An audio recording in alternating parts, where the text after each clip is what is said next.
Hi guys, my name's Emma and let's talk spooky stuff. So today is the day, guys. Today is the day. I've been asked by so many of you guys to watch the movie The Editor. I've also been borderline stalked by Ringinglead, is that how I pronounce it? Jesus Christ. After watching this film, I can really tell why you guys wanted me to see it. It's so different, it's really unique, and it's just a bundle of fun. But what I will say about it is you have to be in the right headspace to watch it. In this movie, an underappreciated editor gets tangled into these string of murders, and it makes no sense, but all the sense at the same time. It's kind of amazing in a way. One thing that you notice straight away when you watch this film is the dubbing is completely out for the characters, so all of their lines just don't sound right. It's super stylized, there's overacting on purpose, it's all a bit dramatic and a bit weird and a bit strange, so that's why I'm saying you definitely have to be in the right headspace to watch this. It's like a completely different genre of its own. It's so wacky, and I don't know, it just takes a little while to get into it. If you watch this film, if you haven't, I definitely recommend watching it, no distractions, no computer in front of you, no phones, just in like a dark room, because you really want to get absorbed. And I want to be honest with you guys, I started watching this movie a little while ago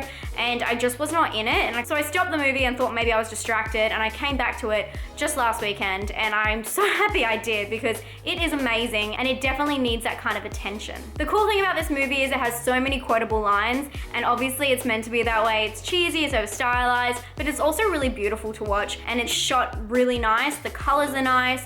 The cinematography is just on point. If that aspect wasn't there, you couldn't take it seriously at all because it's so out there, wacky adventure. Also, before I forget, I just want to mention the actress from Nurse, or Nurse 3D, which I talk so much shit about. I talk shit about this in my Netflix video. She's in it, and her acting is like perfect for this movie. It's good to see her in something that kind of matches that kind of character. Another thing that's really cool about this movie is they do all kind of special effects that are prop related. So they have this one part where they rip off this girl's face, and trust me, I'm not ruining anything because you won't know until you see it, but it is amazing. And I think things like that you just really have to appreciate in this day and age, and I really enjoyed that. The movie, though it does start off wacky, it gets progressively even more crazy, and it kind of reminds me of Videodrome towards the end. It's one of those movies where you're not sure whether things are happening or where they aren't happening, and there's some really crazy sex scenes in there. It just throws everything you know about the film, or you think you know about the film, out the window in like 2 seconds. Personally, I think about this movie, if it wasn't so stylized, it would probably be more popular,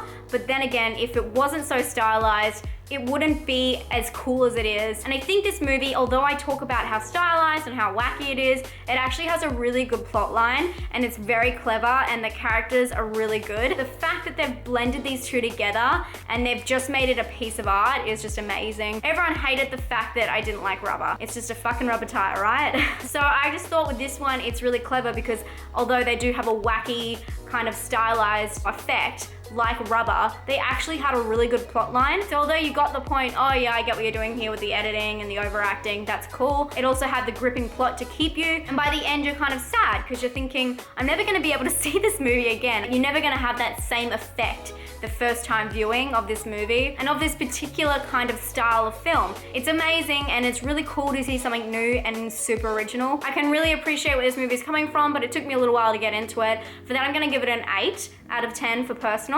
Scare score, I'm gonna give it a 3. It's not really scary, and the scary parts or the gory parts are really overacted and silly. And originality, I'm gonna have to give it a 10. I don't know if this is the first original 10 out of 10, but it totally deserves it. And I think if you guys wanna see something different, definitely check this one out. I hope you're having a great day. If you miss me in between videos, you know you can always add me on Facebook or on Twitter and listen to me ramble. I always ramble. Anyway, I'll see you guys later. Bye.